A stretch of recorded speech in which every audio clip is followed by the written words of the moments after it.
So, dahil maulan, ngayong gabi ay nagpakulo tayo ng isang tabliya. Isang pirasong tabliya. Malala ko tuloy yung nasa probinsya pa. Sa ano, bata pa ako.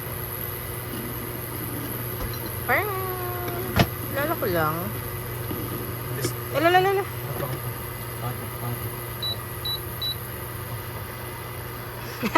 Hindi na mas... Pwede na yan.